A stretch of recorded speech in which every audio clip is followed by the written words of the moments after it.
I now give the floor to Ms. Niria Alicía Garcia from the United States.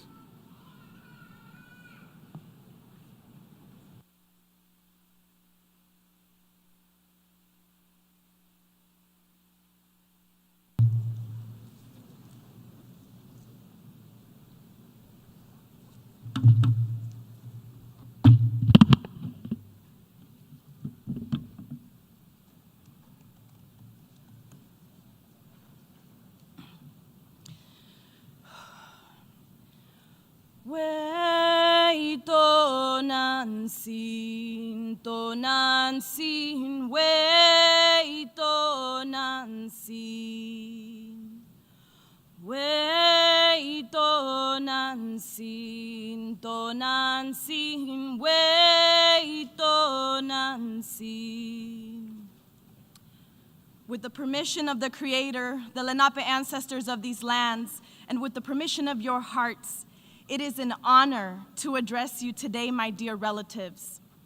First and foremost, I want to give thanks to the spirit world, to Father Sun, to Mother Earth, gratitude to the plants and animals, the sacred waters, the sacred places who gave humanity the sacred knowledge and understanding that made it possible for us to coexist in balance with creation for thousands of years. I bow to you and your ancestors, because we all descend from these good people who walked on Mother Earth in a good way. And I'm calling on them today for guidance. Why? Because our Mother Earth is hurting and she needs our help. Worldwide, our waters and sacred places are being desecrated. Corporate greed and war are pushing life to the verge of extinction. Global governments and politics are void of spirituality, of morality, and basic respect for life. My generation's hearts are breaking as we survive the impacts of climate disaster that could have been prevented. Breaking as we watch genocide of our Palestinian relatives live on our phones, despite the global call for a ceasefire.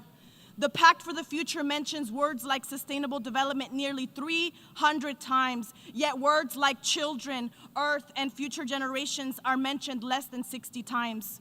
This is green colonialism, and it needs to stop. Only one mention of local communities, 0 mentions of plants and animals, 0 mentions of frontline communities, and 0 mentions of indigenous rights. So I ask you today, do indigenous people still not exist to you? Are we not the stewards of 80% of the world's biodiversity? My relatives, I guarantee you that the continued exclusion of indigenous people, local and frontline communities, will inevitably lead to more destruction, pain, and suffering. Yet there is hope, because we are still here, and the world needs the leadership of indigenous people and of youth now more than ever. Collectively, we have the ancestral technologies, indigenous knowledges, and spiritualities to create real intergenerational solutions. Our cosmologies have the wisdom and power to guide humanity towards that good path again. But in order to do that, indigenous people must have equal representations as member states in all UN bodies.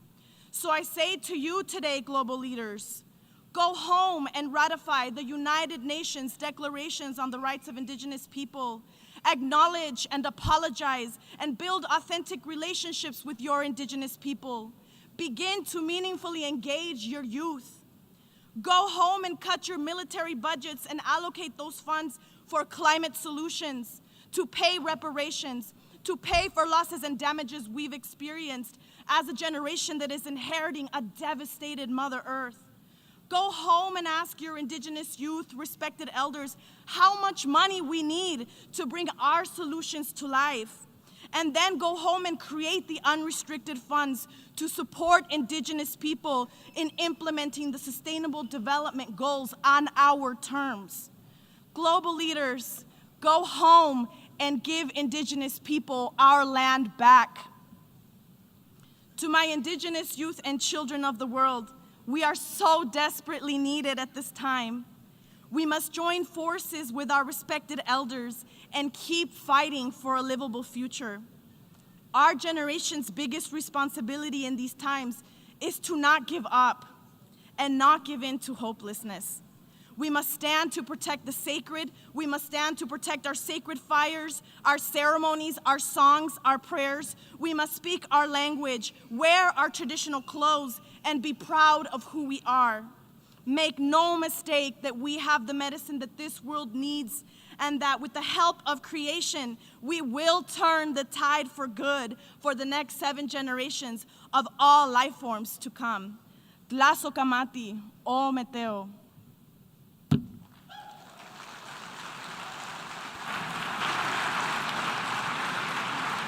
I thank Ms. Garcia